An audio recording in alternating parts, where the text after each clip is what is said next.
Rocksteady Crew, Breaks Crew, Renegades, Massive Monkeys, Flex Flav, Havocoro, Furious Styles, LA Breakers, Skill Methods, Motion Disorders. What do these names have in common? Well, they helped to build their state, regional, and national scenes during their era. The question is, in the era of the one-on-one, two-on-two, and three-on-three, is the crew era dead? We linked up with Mijo and Alex of Motion Disorders crew to ask just that. Is the crew era dead? If so, who killed it? Why? Will it ever return? Stop and Chat, Episode 2, Death to Camraderie. Nice to see you, all right? My name is Moses. All right, let's do it. Any double, make some back. 6 minutes, sing it out, Fury. Who wants it?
My name's Alex. I really never got a b-boy name, so I stuck with b-boy Alex forever. Yeah, and I grew up with Mijo, Dizzy. We all grew up in the same neighborhood, and we basically started this crew almost for fun, right? Because I think we just motivated each other, and like you were saying, like about individuals versus crew. I feel like at the time, it almost seemed like you needed a crew just because practicing by yourself and doing stuff by yourself, you almost kind of started hitting walls like where you wouldn't get better. And it was just easier practicing together and motivating each other and doing battles. And I mean, it just felt like we represented something more than individual in ourselves. And I don't know.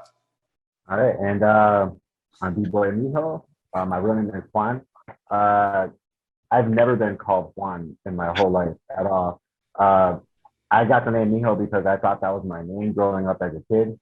My parents never called me Juan, and I was confused in school, and I thought that was my real name. So thanks to my parents for that. But yeah, representing Motion Disorders too, and thinking like Alex said, just growing up in the same neighborhood. Me and Dizzy are cousins. So when we met Alex through we used to go to the community center and we used to like practice there in the teen centers. We weren't even teenagers. Well, I wasn't. And yeah, just pretty much motivating each other, just constantly piggybacking off of each other's advice and, you know, then hanging out afterwards as friends, you know, it just kind of went forward from there. It would have been Insectocidal Mania, but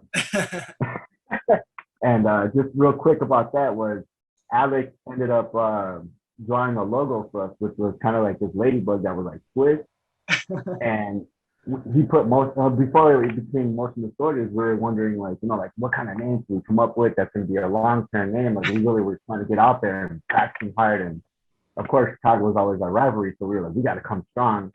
And then next thing you know, like I came up with all these different names and we got together, me, Dizzy, and Alex, and we're trying to crisscross all the names and things like that. And I was like, well, what about Insectocidal Mania? Because I was thinking about the ladybug, and then they're like, you're fucking stupid. And yeah, and then from there, we kind of just put most of the stories together, seeing that it kind of represented our styles. None of us were exactly the same style. And from there, we just said, all right, Motion Disorders, and that's how it was born. 99.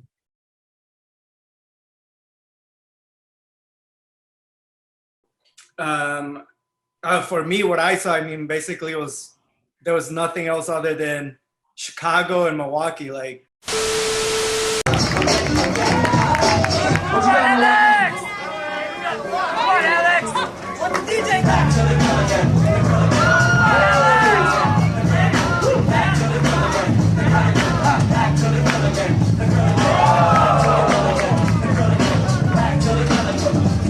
You need a posse the size of Nazis to attack this second one out the middle things.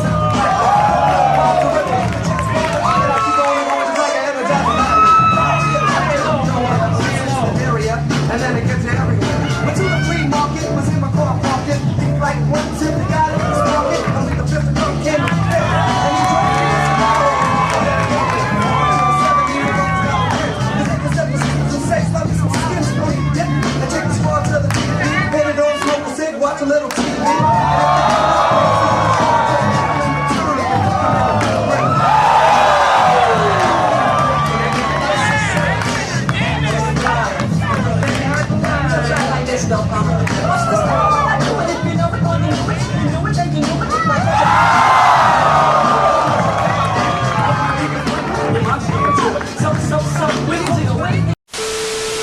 for us, we didn't have a lot of like, we had like 1 or 2 VHS tapes, like maybe like Battle of the Year. So everything seemed like so distant, where like Chicago was actually like coming to our events, and it just felt like that was our scene. There was nothing everything outside that I seen on VHS was like imaginary, like Legends or something. Like, but yeah, I mean, at the time it just felt like it was just that, and there was nothing outside of that, at least for myself. Like for us, everything was just like about beating Chicago. It wasn't even about like, let's travel, because we weren't even old enough to travel. So we're just like, to us was just like, let's just beat Chicago, because it was kind of like, it always happened every battle. Yeah, every battle was like Chicago in the finals and us in the finals, and that was that. It was like once every full moon there'll be another crew from like somewhere else, but it was like, I don't know, it was always Chicago and Milwaukee, and that's pretty much what our scene was.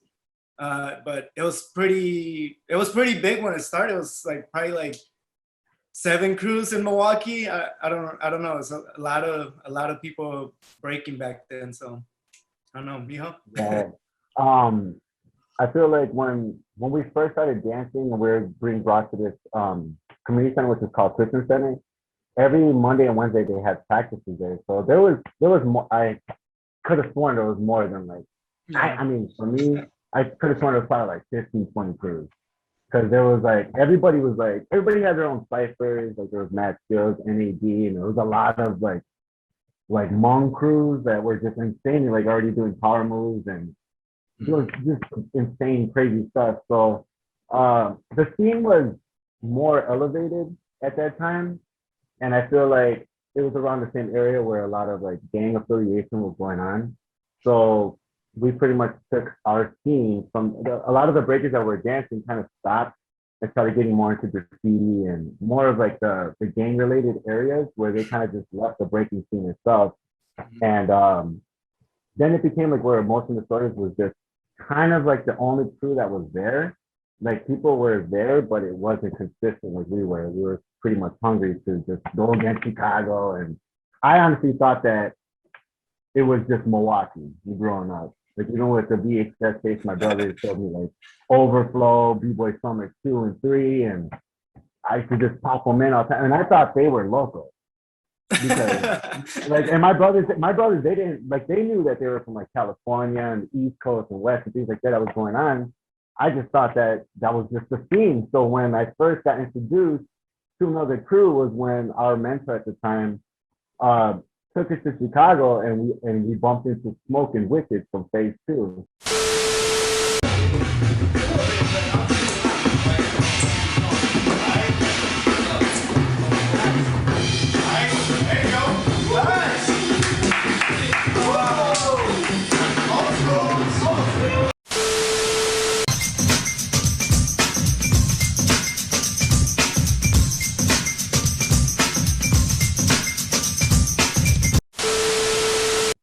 And I was like, wait, there's more dancers, and then like Alex said, we were too young to travel, so that mentor would pack us up in the van and drive us to Chicago, which we thought it was like 5 hours away, and it was really like an hour and a half hours.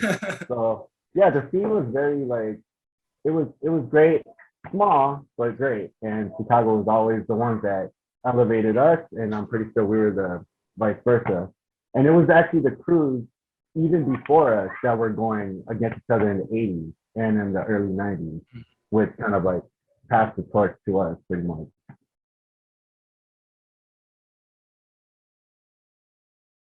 I mean, honestly, like Mijo was saying, like going to those practices, it's almost like going to an event, because there'll be like just like a bunch of different crews. So I felt like just going to these events, and like our crew members had like little crushes on some of the girls there. So it was like it was just like different than going to a big jam, because it was more like kind of everyone knew each other. People had like their own little beefs going on, and I don't know. To me, like those practices and small jams just felt more genuine. Like the beef was more like people were for real gonna fight outside over not even b-boying. It was like random shit, like outside shit. Like, so people were fighting. I don't know, like those moments to me were even better than the big jams we go to, where it's just like big trophies and stuff. That just felt more real. I don't know. It just felt like we were there for Mijo was like trying to talk to some girl or something. We're just like, I don't know. For me, there was one event. There was one jam where like, one of the sessions, Mijo was trying to ask this girl to prom. Remember me? My God, we're so young. It was at City. I know it was at City Race City, and that was a long time ago. A long time ago. But yeah, I would say. Hey, he asked me to be in this call, so. Oh, the AO, kick him out. That's right. Now, I would say like for my most memorable jams, like think of it, Alex said, the practices were there. The traveling one, I feel like the traveling ones were the most memorable, because we actually, we used to drive 20-something hours just to get to Texas, Sorry, my wife is trying to get in. Now, like just 20-some hours to get to Florida, 20-some hours to get to Texas, and packing like 7, 8 of us in a 4 person car, like just stacking up like that. I feel like with those areas, it was more raw. Like we had more motivation to be able to go and like we used to just pack up and leave. Alex would be like, hey, yo, there's this jam this Saturday, and it was Friday. We're like, well, we're gonna go, and then we packed up, like sitting on each other's laps, and we were some broke kids, like I had like $100 in our pocket, and didn't care if the tire was gonna blow or the the engine was gonna stop. He would get his oil change and be like, all right, let's go, check the tire pressure, and my car was all shaking. Yeah, the wheel wouldn't even go past 60. It would be like 50. Yeah, like it was just insane, like to be able just to, as kids, to just go and take off. And I think those were the most memorable. Texas jams were always my favorite. Going out there, like the crazy moves, like just going at it with each other. And I have mad respect for Florida and Texas, because those are the ones that we drove to. Ohio too, like the Skibble jams.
When we pretty much, we never drove to California. That was a little out of our district, but that the Midwest was kind of like, you know, giving us kind of like we wanted something more different. So the jams in Texas and Florida were the ones that we wanted, which was the East Coast, such as like Atlanta, Florida, Texas, New York, you know, things like that. So whatever jams that were there, we were there. One of the first jams we went to was Scribble Jam. I feel like that was the one that we realized, like, hey, we actually could win outside of Milwaukee and Chicago. And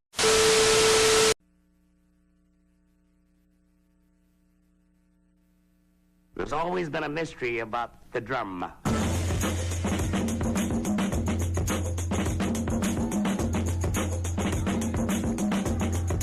Stereophonic sound.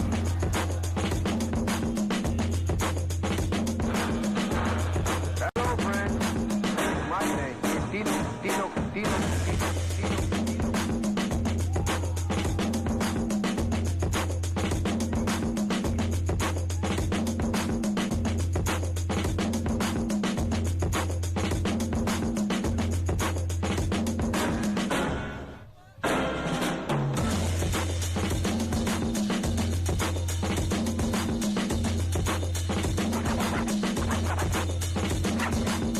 ¿Les gusta la batería?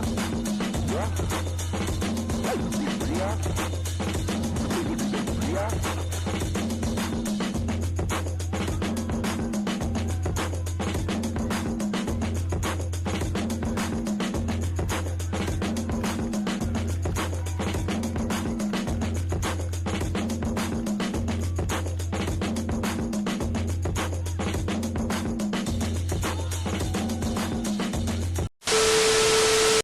I think after Scribble Jam, we just started, look, any jam we heard about, like Mijo said, we're like, all right, we're there. I think we can win this. And dude, we're like, I feel like we're on a roll, especially after Scribble Jam. We're just like, let's just go anywhere we can. If we can, let's go. Yeah, and like real quick, like a lot of people would ask like for advice because once we started traveling, they started seeing us. A lot of people started to ask questions like, yo, like what? Like, how did you win that jam? You know, like, how can I be better? And I used to just tell them the same thing, like, dude, just go. Like, it's you have to go without the intentions of thinking you're gonna win. You know, like, if you're gonna lose, you're gonna come back with the motivation to go back even stronger. And a lot of people feel like that when they would go, like they had to win because, like I said, the majority of us were broke, and you wanted the money, you wanted the trophy, the plaque, to come back and be like, I'm the best, but you can't just go and then not expect to win or lose. You know, you have to go with the intentions of you're gonna lose. Yeah, the first one we went to, we lost, but we made it all the way to like the finals. Then we lost, and we came back and won it like 6-7 times after that. Like, yeah. And then it was Chicago that won it, then it was us that won it, and win again in Chicago win it. But with the first Scribble Jam that we went to, that's when we first battled Junkworth in the final. But they won it the year before that, so they didn't have to battle all over again. They were just sitting at the throne. So we had to battle all these crews, and then when it came down to the final, they came out all refreshed and shit. We're all tired and ready. All right, let's go. I mean, we still gave it to them hand in hand, but I mean, they ended up taking that win no matter what. Yeah. And sitting.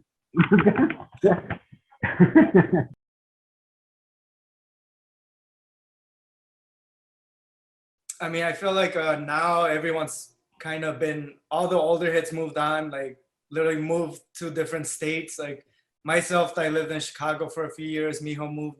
Where I feel like we're in a stage where everything's kind of like rebuilding in a way. But even when COVID hits, like you could tell like a lot of people were in it for jams or so a lot of those people started slowing down. I've been trying to open sessions. Honestly, I don't even battle anymore or anything, but like breaking and practicing with like new people, like it's just like very motivational for me for like every other aspect of my life, like my art, my family, just mental. Like I used to feel like I need it sometimes. And but yeah, at the moment, I feel like our scene it diminished a ton, but I feel like we slowly gotta, now that stuff reopened, you will start to see more of the people that are in it for the jams and are in it for just the individuals, like where crews are not as strong of an element as they were before. But in a way, I'm trying to bring that back where I'm like, I hold the sessions, I try to get like the new heads in there. I try to be motivational to all the younger heads and show the importance of what the crew is, right? Because I feel like now it's not just about, I guess, like traveling and battling. It's more about that, just motivating each other and like working together that could even elevate just one person at a time or whatever. But yeah, I mean, at that point, our scene is nowhere near to where it was before. But I mean, hopefully it won't ever die. Yeah.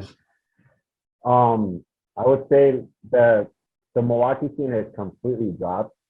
I feel the only crews that were actually doing something that actually were elevating were, you know, even our crew was a little slow too. We ended up getting some new cats in, and those, if anything, those are the guys that are motivating Alex and I to continue on, you know, even though we're getting older and we have families and stuff. But with them, you know, they're like, you see them do some stuff and it kind of just like revives like that spark, like that young spark like that we used to have. And then with the other crews like Plan 19 and Gravity Benders, you know, Madison, you know, they have like a bunch of crews out there too. And it just kind of slowed down, like Alex said, like with the whole COVID. Everybody was just at home. Nobody, you know, was, I mean, there's probably was people practicing. I didn't really see it all. You know, a lot of people like to use the camera a lot now where I'm at a practice on the camera. I'm going to show that I'm practicing, but it kind of was like non-existent during the whole COVID thing. People started gaining weight. People just kind of just lost hope. But yeah, I mean, that's pretty much for the Milwaukee scene. I think it's completely, like right now, like I don't live in Milwaukee. I live in Chicago right now.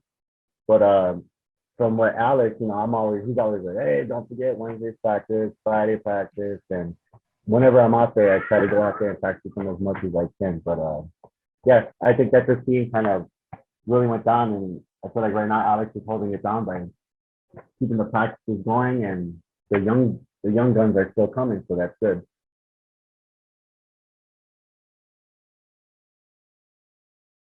Yeah, definitely. It's because like as a person, when you start making some type of money when doing what you love, I feel like you got pushed towards that even more, right? Like you start forgetting like, okay, I'm doing this for what your purpose of it is, because like money could like change that in like right quick, right? So like when there's a brand coming in and pushing money, pushing sponsorships, helping you travel, right? Then you start forgetting what the essence of it is. You start forgetting what the crew did for you. You start focusing a lot on, yes, like, I mean, at the same time, like, yes, get your money, get paid, but it is very easy to forget like why you're doing it. And I mean, I do see a lot of b-boys like Gravity, like that's sponsored by freaking Monster, that he's still doing stuff for his crew and he's still helping elevate stuff. So I think there's a good side of it and bad side. Like it is very easy to people to just forget and just go to battles because it's like, all right, we're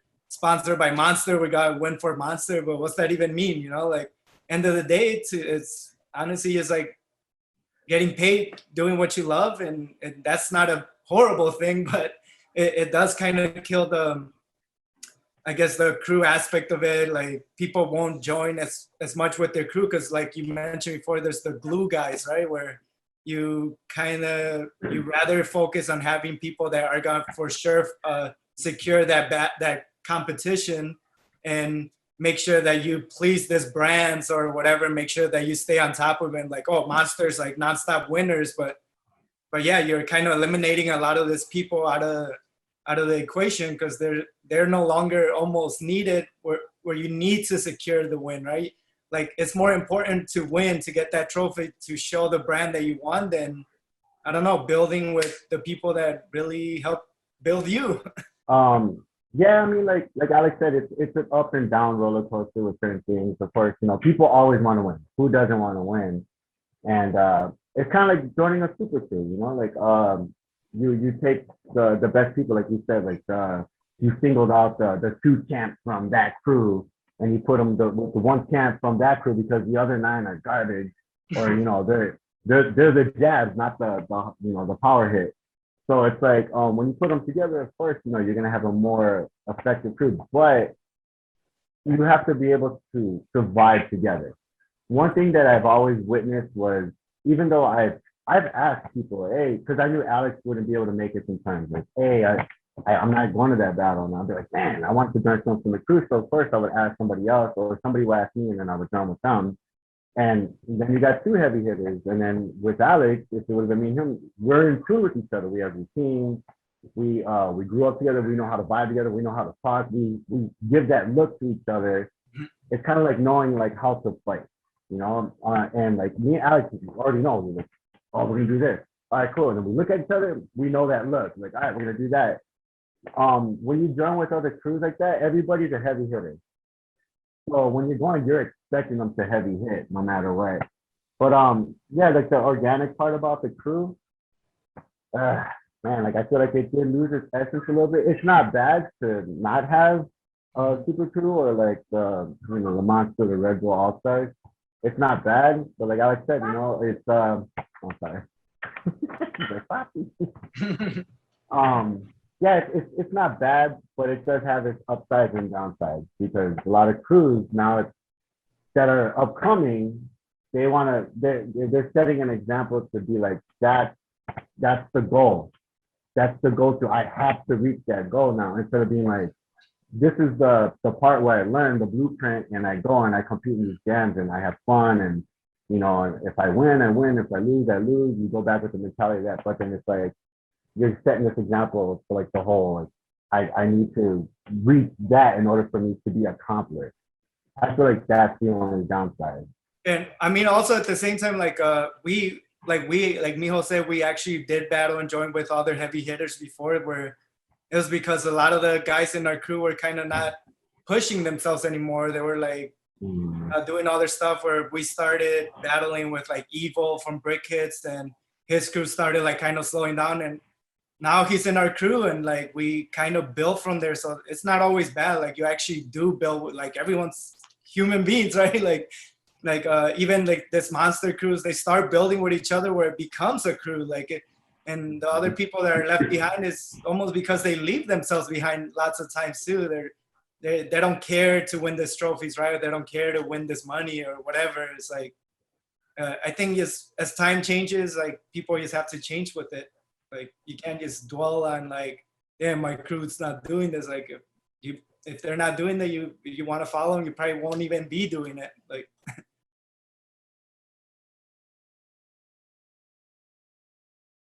I mean, I think a crew hopper is basically in it for, they have their own goal, right? Their goal is like outside the crew. Their goal is they want to push themselves to be the best. That's why they want to be with the better crew, where it's almost like they're not part of any crew. They're really in it for themselves and to kind of like just make, like, be an individual in the long run. Honestly, they want to use every crew that's hot at the moment and make themselves, like, elevate themselves, catapult their own success. Which, I mean, at the same time, like, a crew could use if they're really good, like, and they're helping them and they vibe with them.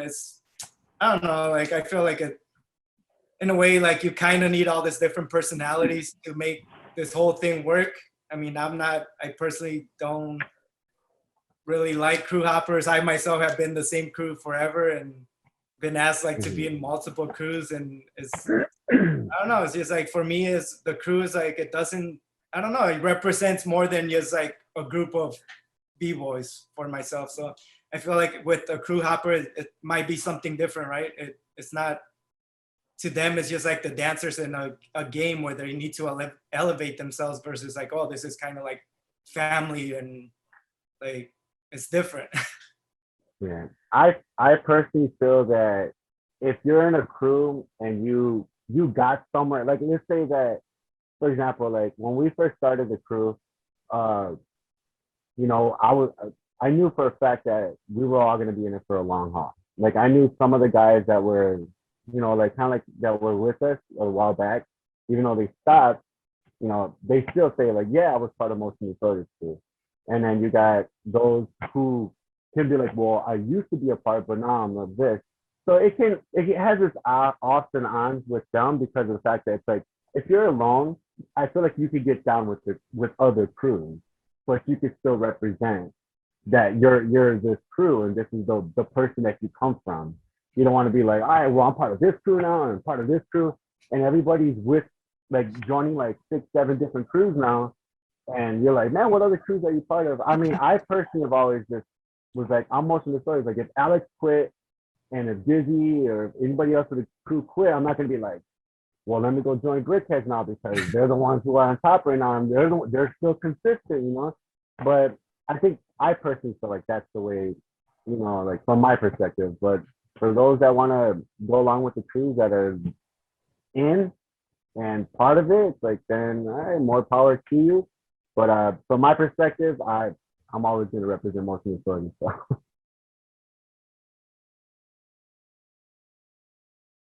Well, what I feel like what determines a glue guy is the actual competitions, right? Because like outside of the competition, to us, he's like not more of a friend than someone else. Like to us, like those practices and sessions that we have, we're all like, everyone's an all-star there, right? At session, it's like what determines a glue guy, it's a battle, it's a competition, it's a setup event where those are what, like 2-3 hours where we end up practicing for months, years, like so it does suck in a way that this competitions kind of determine where your place is, right?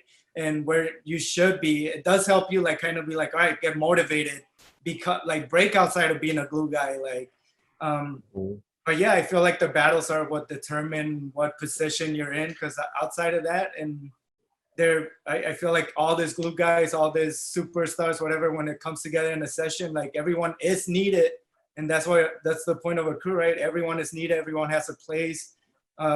It's like when you're at a session and you do like a Cypher or whatever, like just that energy is brought the same by everyone. Like, and I feel like it's important to have this type of people, not just glue guys, whatever. It's like a bigger crew that has like different levels, because like yeah, like the bigger guy could motivate the guy that's not at their level yet, and vice versa. Maybe they'll get past each other, but yeah, I just hate that battles kind of determine that for people, and a lot of the glue guys do stop because they feel like they are the glue guy. They're like, man, what the heck am I doing this for? Like, exactly.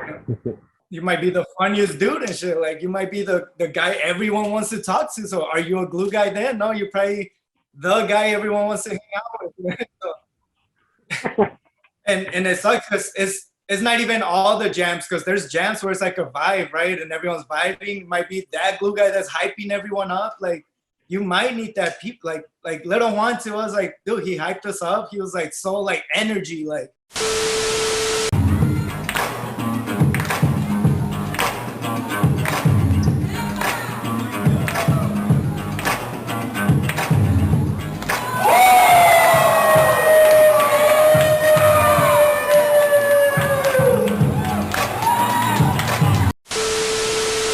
And I feel like you need, like, if it's all just all-star guys standing there like freaking superheroes, then I don't know. Like, I feel like you need these people that are gonna bring this different type of energy to set up competitions even.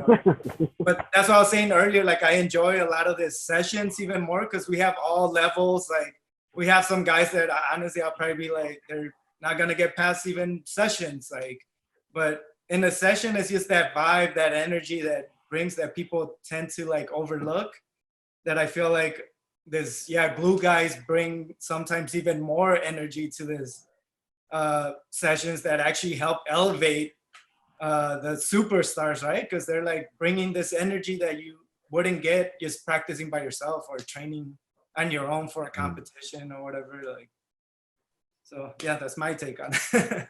Like one thing that did happen with our crew was, and this stood out a lot, was because I remember when we were 10 strong, and we had a few crew members that were actually saying to, because like me, Alex, and Luca were always competing. Well, didn't we're always competing together. There was always a 3-on-3, and the first thing would be like is, all right, me, Alex, and Dizzy, that was the first thing always. Whenever it was a 2-on-2, okay, me and Alex, or me and Dizzy, or Dizzy and Alex. It was always like those three, even though we had the crew, because we were in tune with each other already. We had the other crewmates.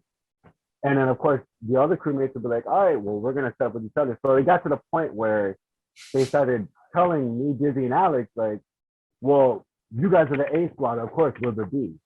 And then we're like, wait, what? No. Like we try to let them know, like, well, you do know that we have routines, and then they kind of made it known, like, well, we're included too, which is true. So we did branch off where we did go to a few Midwest jams where I would be like, all right, I'm gonna go join with these guys, and then Alex and Dizzy would be like, all right, cool, whatever, and then they would group with somebody else. I guess it was, we didn't want to leave anybody out at the same time, but when it came down to a 10-on-10. 1 minute! Oh, yeah. That's disgusting. I'm saying. Routine.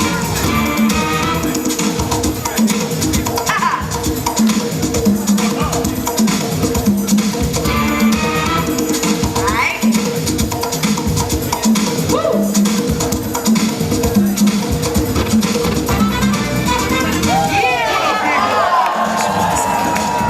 This is Disorderz.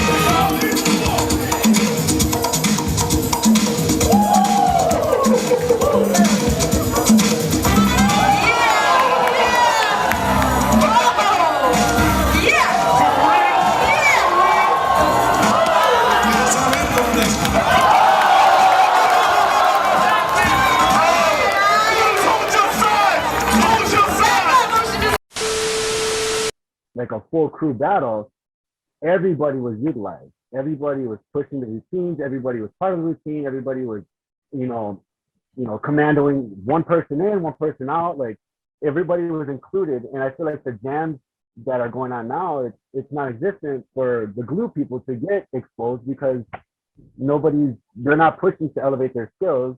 Mm-hmm. And on top of that, like for example, a freestyle session, he said you have to join with your crew, your original crew. So people are like, I'm gonna hire you to be part of our crew from the other crew, just so we could go in there. It's like you might as well just say you're a super crew then, So it's like it's finding a loophole and going back in and be like, well, I'm gonna go get Evil.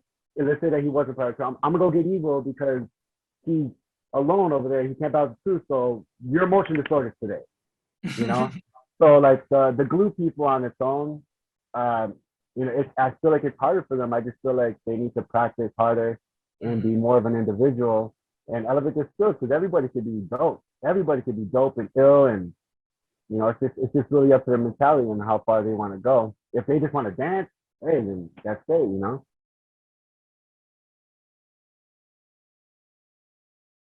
Yeah, and I mean, touching back to what Mijo was saying, like that we did have like a group A and group B, but group A was always that session. We were literally there twice, like a day. We were going crazy, and then we'll be there for hours.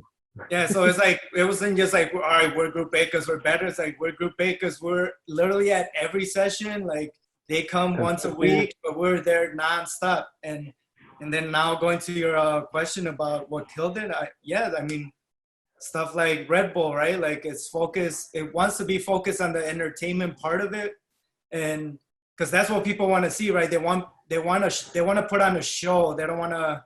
It's not about the old energy. They don't want like wasted rounds where people outside of b-boying are watching this and they don't understand the little stuff. They don't even understand the energy that people bring to some of this. They just want to see nonstop like blow-ups, nonstop power, nonstop like amazing, right? And this is what the corporations, the big jams are looking for, especially with the one-on-ones. They just want to put on a show, and I feel like putting on that show is what's kind of killing the way stuff was. I mean, in a way, it's like, yes, it's bringing a different aspect to b-boying where they're putting a bigger spotlight on it, and I feel like that spotlight is kind of just changing the way stuff is, right? Where, yeah, I feel like it's just that spotlight changing it, where now the individuals that were the superstars are the ones that are needed in that spotlight, and everyone is kind of like, if you don't get on that spotlight, you're not gonna win a big jam. You're not gonna be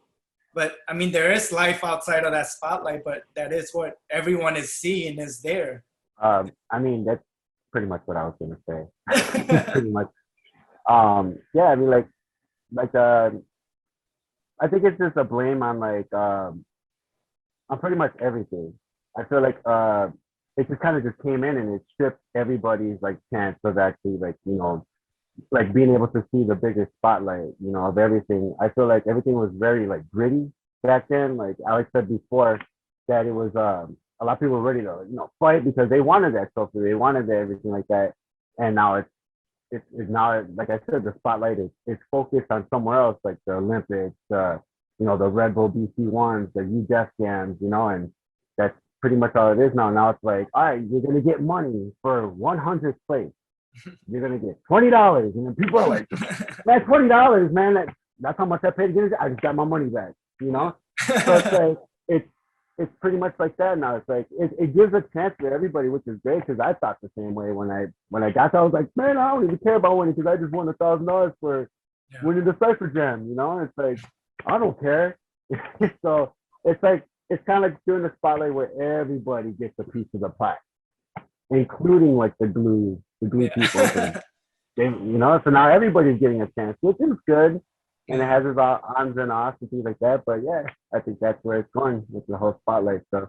But I mean, at the same time, you can't really dwell on that stuff, right? Because like everything changes. Like we can't, I don't know if that old scene would work even now, right? Like we can't have gritty, crazy jams anymore. Like would that even work nowadays? Like everything changes doesn't mean like we have to change and just follow the rules of this competitions or whatever. Like I feel like that's why I personally enjoy this sessions and stuff more, because it still provides the same energy and feeling that I had before, and like I don't need to go battle, I don't need to be in the spotlight. So there could be life for this individual superstars, there could be a life for this cruise, and there's a place for everything. Like we can't dwell on the changes, because in a way it is positive that like stuff just with art, right? You have like Picasso, and then you have like this artists that are just doing it because they love it, and doesn't matter if you're not in the museum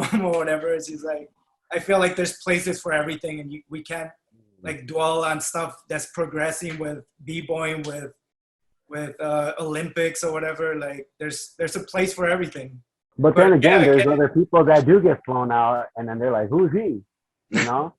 And then you're like, wait, what? Like, because I mean, I feel like by you being flown out and how many trophies and plaques you have and how much money you won at jams doesn't put you in the place of like how good you feel when you're around your crew. And like, you come home like, dude, I fucking won, and like, damn, that's dope. I don't know, let's go practice, It's just one of those, like, oh, you won, but that's where it comes back to that moment where you're with each other again, So yeah, so there's a place for everything. Like you mentioned, like I think that still holds true in a way, right? Like you wanna be a name for the people that are around you, and and that still holds true. You go to a session, you hit a dope ass move. Like who cares if the world didn't see us? About like the people that are around you, and like that's still a thing. Like that's not gonna change. Like it's only up to the individual. Like what if you want to be known to the world versus be known like it's just your goals, your personal stuff that changes. Not, I mean, it's segregated too, to the point where like there are people that are focused just I'm gonna be a Red Bull BC1, I'm gonna be on that platform, and then that separates from the people who are like, well, I'm gonna stay comfortable in my zone, and I'm gonna be that superstar in Wisconsin, and I'm only gonna go to Midwest jams, or I'm only gonna go to the jam in Milwaukee. There are those people, so there's different levels of how they go. Because it's like, I'm going to be at that jam and I'm going to win that jam. That's the biggest jam in the world, or I'm going to win the jam that's in Milwaukee. It matters to the most people. So it goes back and forth.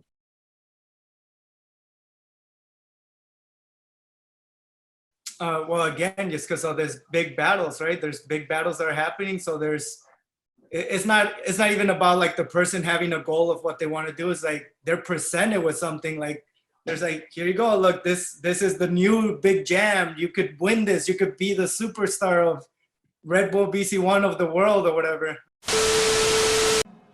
But why would we do like this?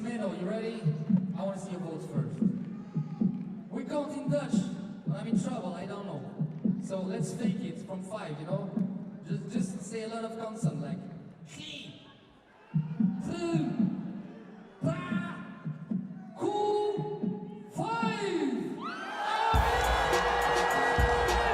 Is the champion, 24 of age, from Kazakhstan.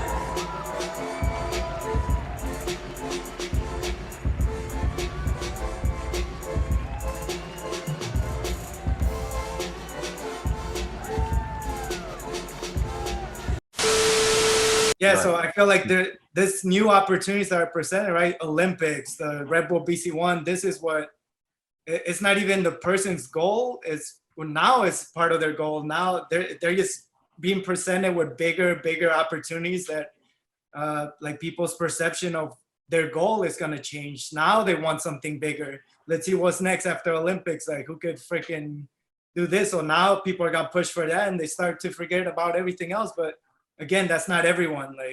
Like you said, there's levels, but I think jams, competitions, sponsorships, that's what really is pushing people to, they're being presented with like something like, here you go, you want this goal, like, and then people see that and see nothing else. So I feel like that's what's changing the crew to individuals, like just being presented with all these new opportunities. Money. All right. I know, right?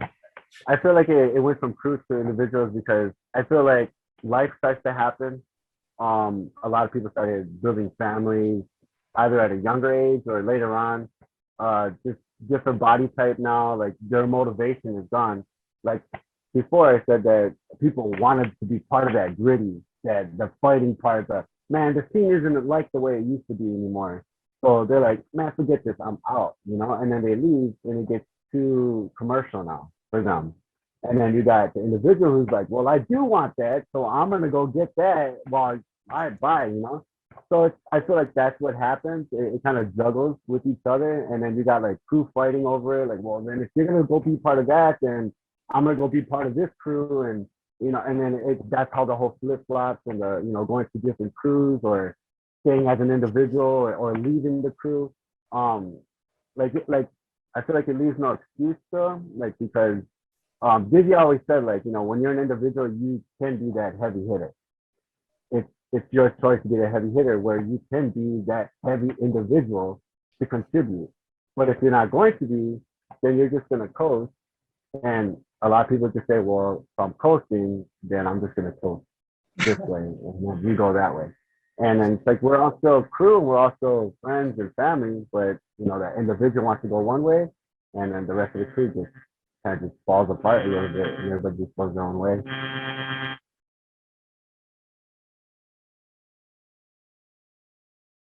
I mean, I feel like it's almost, they're close enough where, like, yeah, they were kind of viewed at freestyle session, right? Started as like one of those greedy like events that was just like bringing a lot of people. But I mean, at the end of the day, they're both kind of pushed by sponsorships, by money, by the big wins. By if you win this jam, you could travel and beat this. So I don't know. I feel like there's a very thin line of what the events are, and especially now as like freestyle session grew, it's more about like the sponsorships. They have big freaking concerts going on during the events. Like, so I don't know. I feel like everything, like the big events are kind of all similar, where it's driven by, again, like opportunity, trophies, gold, money. Like you at the same, it's like you win that jam, it kind of like helps you with sponsorships. It helps you differently than just winning a jam where you wanted to win just to prove that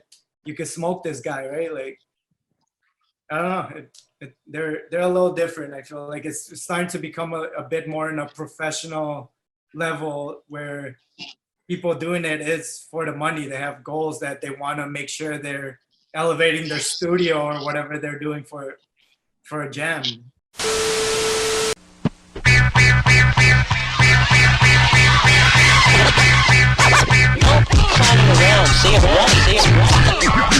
Freestyle session. Climbing around, say it right, say it right. Freestyle session. Climbing around, say it right, say it right. Freestyle session.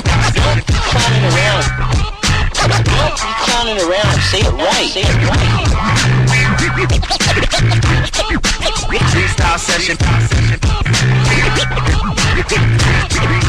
Freestyle session.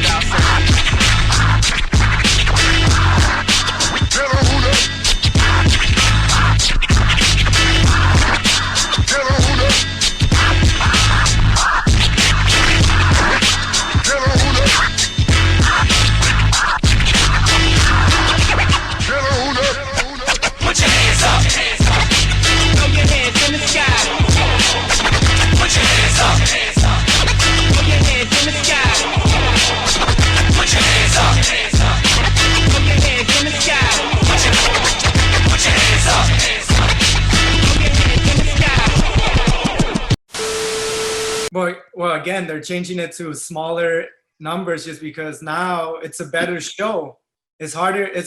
It's harder to see a show where there's like a lot of people that are not heavy hitters, right? Now that you have three, it's like the top three heavy hitters against Monster, against Red Bull, against Coca-Cola, against Pepsi, whatever. Like I don't. It becomes a show, and just even though the individuals are like they're real b-boys, they're in real crews. It does become a show. It becomes a show again. And I mean, when there's brands, there's money, there's a spotlight, there has to be a show. Like you kind of need it in order to stand out. Like you need those type of shows for those events to stand out over other people and make sure that these big sponsorships that are moving these events are pleased in a way. Like, yes, we had like the super hype moments, the super hype, like we need to focus on that. To them, I feel like it's more important to get like this really hype moments where it looks like, damn, that event's amazing, right? Because like I've done a lot of work for other stuff like video game tournaments, and they are focused on those moments where it's just like breaking a record or something. Like those sponsorships, that's what they're looking for. That's what these corporations are looking for, marketing, right? And if they could get a better show, like that's better marketing, that's better money, that's more, they can pump more money into this. It's all about money. for those shows, yeah.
And that's why they're inviting people from international scenes and stuff. It's not like they need to build these moments, because dude, these moments they could sell like whatever, a year or two from now. It's still beneficial to these brands where it's all about marketing. It's strategies for them to build these moments. They're providing a spotlight. They want to see a show, right? They're not gonna provide a spotlight just because they want to build a b-boy scene, or they're putting a spotlight because they're expecting to see a show and they're expecting to get revenue from their marketing, not just that day of the event. They wanna be able to push their next event next year with the moments that happened 5 years ago, because it's all about marketing. And I mean, pretty much everything he said. I mean, it really does come down to the money, and it's where the spotlight is at, and it gives you a chance to say, well, I'm gonna train for that jam next year. And then like for what's going on that following year with the money, you know, it's like, all right, well, I'm going to go back, I'm going to do that. And you see people going from that area back to that same area. And that's why you see the same individuals on the videos, like the same competitors that are in the top 18 or 16, whatever, you know, and then it's always, oh, well, here comes the same person to win the jam again, because, you know, it's the same people. It's the spotlight with the money and everything. So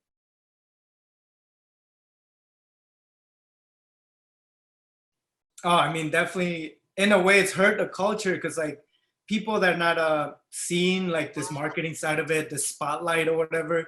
I feel like I personally see it just because I've been involved in marketing with all these big brands and companies. So it's like immediately I'm like, what? Like that's so obvious. I don't know. Like to me, it feels obvious, but I mean, to the people that are just in the scene and b-boying and the culture heavily, they're not seeing this. They're seeing it in a different perspective. They're seeing it as like, oh, this is messed up. They're taking from the culture, right? When in a way they're taking from the culture to profit, but and I feel like a lot of people are just not seeing the bigger picture where it does just seem like they're just feeding off the culture and just nothing else. Like we're not gaining something out of.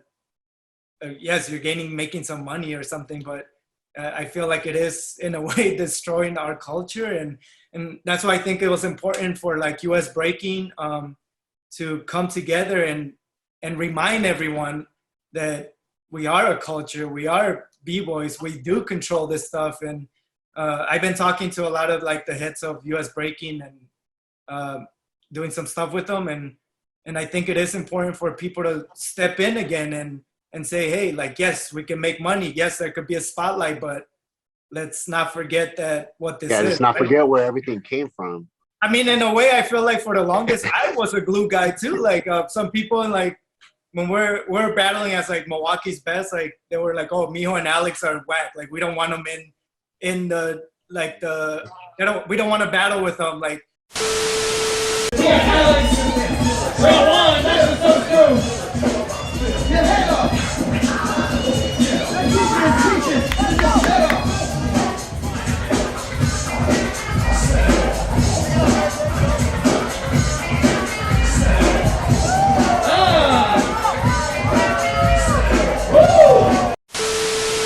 And then they were like, oh, we want Lupe because he has power.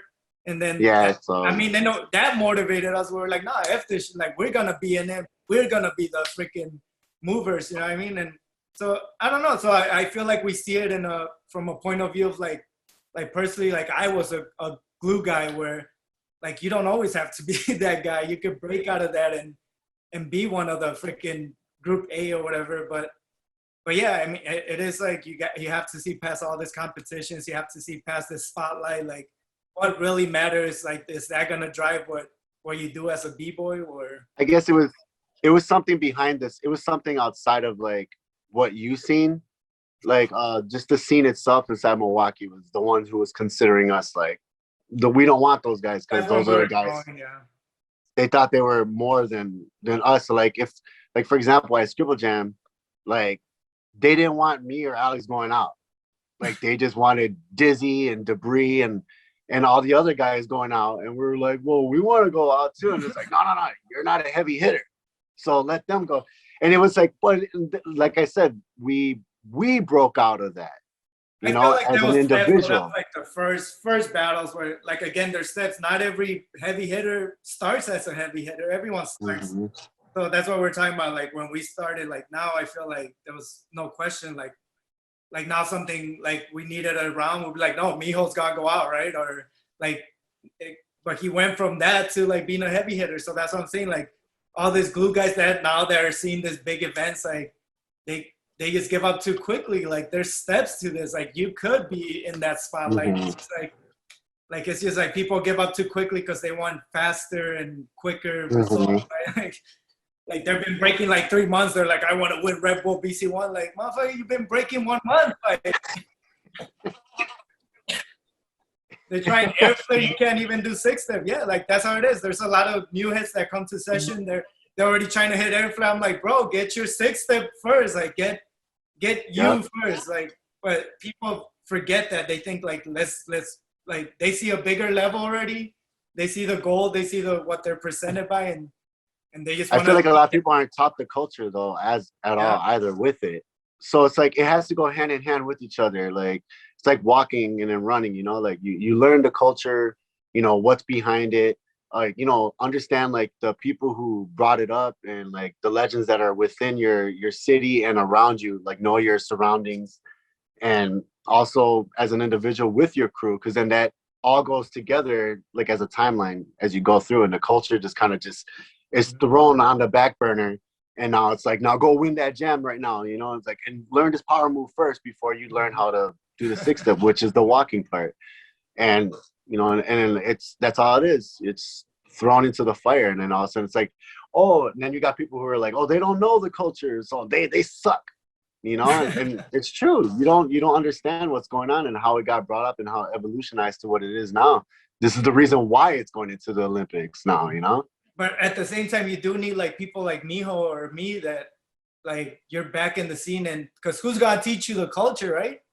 Like you gotta be there. You need someone to kind of guide you, because or else it's like you gotta be guided by Red Bull BC1. You gotta be guided by what you see on YouTube. Like you need, like the scene needs older heads that not only gonna like be like, no, the Red Bull is like trash, but they're gonna be helping you with everything else. Like, so it's a whole package, and not just like you're not guided by YouTube, you're not guided by Red Bull, but there is that other side of stuff helping you, like the culture, like Neil's talking about, like, because you need someone, right? You can't just do it yourself. You can't just. There's not a YouTube where they're like, all right, this is the culture, and this is. It's like the same way as you could search through Google. You could search for those that do know the culture. If you're not getting it from somewhere, you can search for it elsewhere.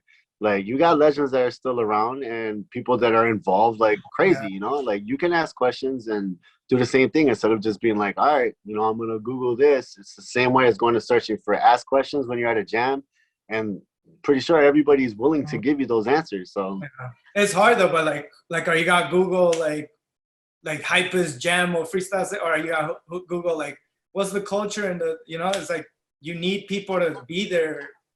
I don't know. It's hard for someone to just go on there and like, I don't think anyone's gonna Google like I want to learn about the culture versus I want to see the Hypest fucking blow up so freestyle session, you know, like people. And then they'll have it. Yeah. And you'll be like, man, the dopest one I seen was in the Cypher, you know.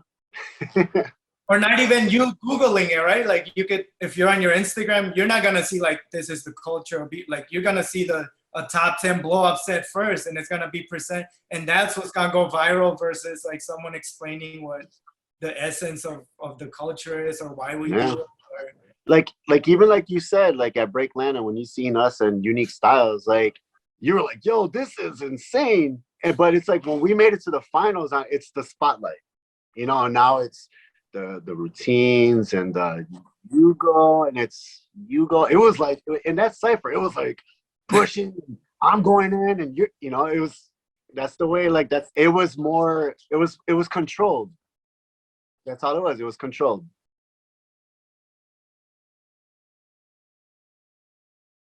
I mean, personally for me, I would say like no, just because like I have a lot of big stuff happening outside of b-boying, where I do relate it to like b-boying, but I mean, if I didn't have like art, obviously like, yeah, anyone wants to travel, everyone wants to do this, but then again, you're trading for something that you don't really know, right? Like it all depends. Like for me, I wouldn't like, just because, I don't know, like for me, those moments were better than winning a jam. Like some of the sessions, practices, just after events, they're better for me, like memory-wise, than even winning a battle. We won a battle like there was one time we drove to Ohio, we won a jam like $800. I got pulled over twice. I ended up paying like $800 in my tickets. Like, so, so that's always like at the same time money just flew. Like, so it was like, but for me, like just winning that jam with my crew was good. But like me speeding and having to pay my damn tickets, like I don't know. You remember that, Neil? Like I got pulled over twice. On the way there, on the way back, I was like, "Are you freaking?" Even the cop asked him. He's like, "Oh, you guys won a jam." He's like, "Oh, you guys won that competition. Nice." He's like, "Was it worth it?" And I was like, "Well, not anymore. Like, you gotta pay these fucking tickets, you know, like shit." I don't know. So stuff like that for me is like yeah. At the moment, like obviously, I'll be like, "Yeah, I want to win the money. I want."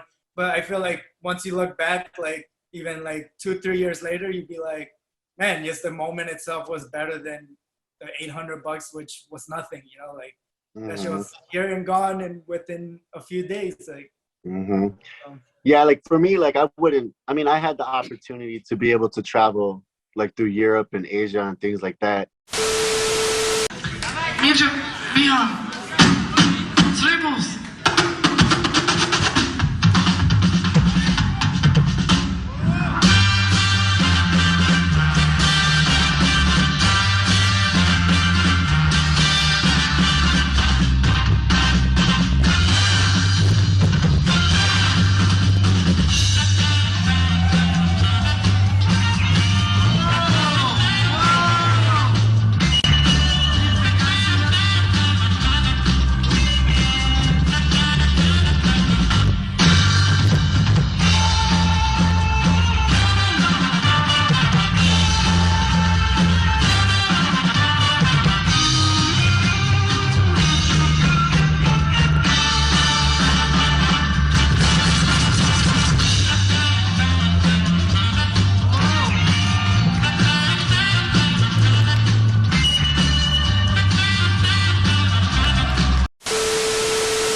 And it's great. It's great to see like the different cultures, the way things are, you know, coming together, different ethnicities, and then the crew moments, you know, like I think they go hand in hand with each other. But me going as an individual out there, I felt like I was missing something, which was kind of like the crew moments. Like, man, I wish my crew was here with me, man. I wish that, you know, at least one of them were with me for this 2-on-2 or the 3-on-3, you know. That was, you know, I was being flown out to and being able to travel, like, but being able to travel with each other, like, I wouldn't trade those moments for anything because, like I said, spending 20-something hours inside of a car and getting pulled over and the music and just people talking shit to each other, like people fighting with each other, people like fighting for shotgun, you know, like those are the moments that were like the best moments that you never want to change for, you know. And like I seen Alex beat up 3 people in the car. like that, like, you know, I was just standing back like, all right, I'm gonna watch him beat him up. and then what do we have to do? We have to jump back in that same car. Yeah. and finish the ride, you know. It's like you're not gonna be left behind, but it's like I'm gonna whoop your ass first, then you're gonna get back in the car, and then we're gonna drive. And it's like those moments you can never change because we still talk about those moments. Like, man, remember this? Man, remember that? And then we're like, oh my god, I forgot about that. So I would never change those for anything like out there now. Now that I'm older. Well, no, I feel like putting it into perspective, like Mijo says, once you're older, you realize like, yeah, you could go, like, if you put breaking aside, if you travel on a vacation and like, yeah, once in a while it'd be good for you to go by yourself, but you always want to have your family with you and enjoy moments, right? So it's the same with b-boying, like, yeah, like it's awesome being able to travel by yourself here and there, but there's a point where it's like, you kind of want to travel with your family and your friends and build moments outside of the jams, you know, like.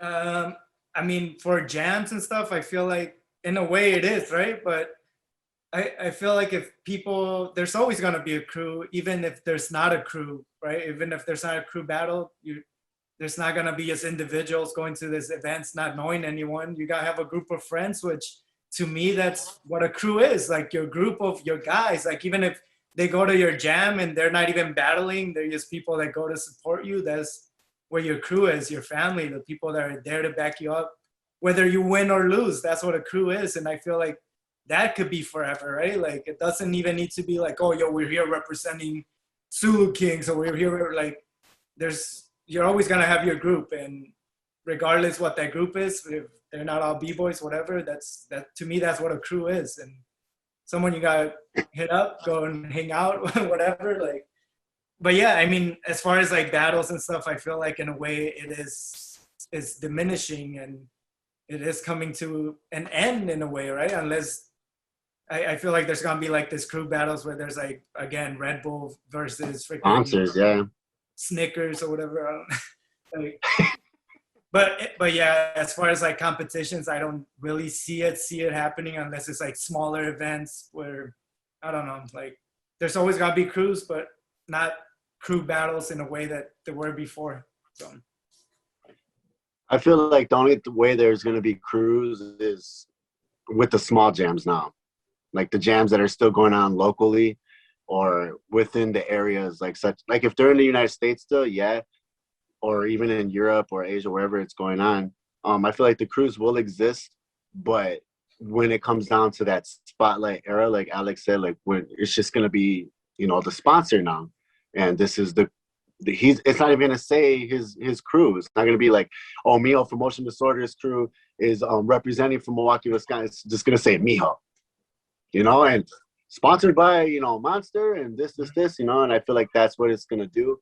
And it's up to us to keep the crews going. Mhm. I mean, for us, like we got the young guns, like, hey, we're gonna put him down, like not just so the crew doesn't die, but it's like you're rebuilding that that blueprint, like, and telling them and showing them the culture again from where it's gonna go.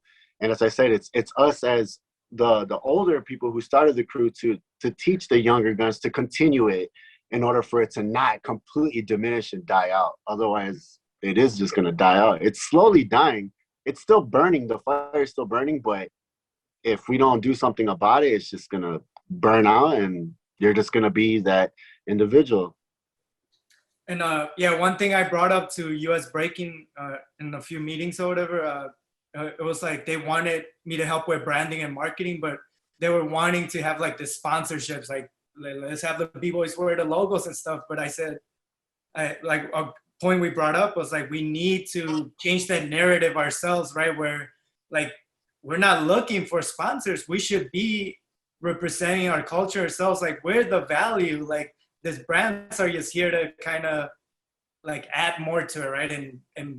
And kind of take themselves as well, like, and use it for their own marketing where like, yeah, that's fine in a way, but we have to control it where they don't overtake everything and we're still in control of like what we represent and what we're doing. Like we can't just go out there representing Nike or Adidas. Like we could go out there and represent Motion Disorderz, like, and add value and start something from the top where this brands as well started, right, from nothing. So it's like, why can't we as crews start from nothing, right? Like now that we have that spotlight, like, yeah, Motion Disorderz could be a brand, could be we don't need a Nike logo. We could have a freaking Motion D logo, like, but I think it's up, not just up to like individuals, but up to like the people that are controlling this events, like US Breaking, like Freestyle Session, even Red Bull BC1. Like we need people that care about our culture in there and hopefully putting, like, guiding us as well, right? Like we can't just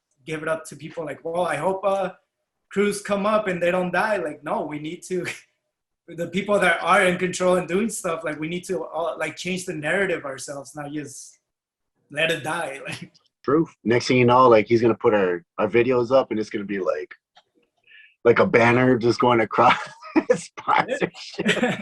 Like Illskillz. I'm like, what the? And that's what US Olympics is happening, because like they want to show it to the world and the world doesn't know. They're gonna know what they see, right? If they see freaking Doritos sponsors Mijo, then they're gonna be like, all right, this is what b-boying is. It's kind of like just like every other sport, but if we could change the narrative even 1%, then we could change it 100% in the long run, like, and get it back to where it was in a way. Not let it die. I'm over here, I'm like sponsored by Red Bull, like Dunkaroos and shit. Like, Alex is like, yeah, so he's all straight up. He's like, I really don't like sponsorships, but we got Funko and Nike over there. Like, these brands are also part of our lives where you can't just like say like, we got to shut them out and be like all about our crew. So I feel like there's a way where we could meet like halfway there and not kill our culture, but not like just be overtaken by the brands. And I don't know.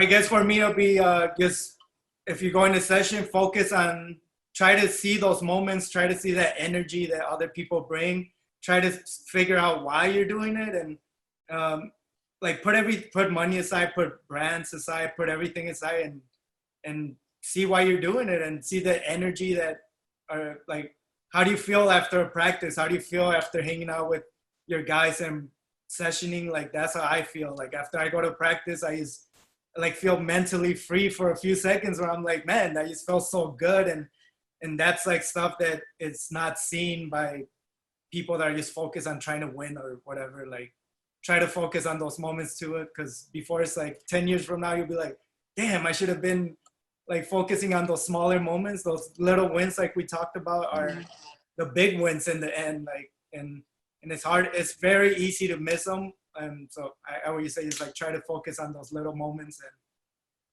and you won't be a good guy, you'll be a winner. Yes, I mean, same thing. And then also just like I said during everything, like, you know, just understand the culture, bring the culture into the area of like your dance. If you're going to be part of the culture and be part of the dance, you know, understand it fully, and, you know, and just pass it on to the next level all the time, and have fun with it, man. That's pretty much all you could do with this dance, and embrace it, family, friends. And that's it.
For more quality content from Beyond the Cypher with Illskillz, don't forget to press the like and subscribe buttons.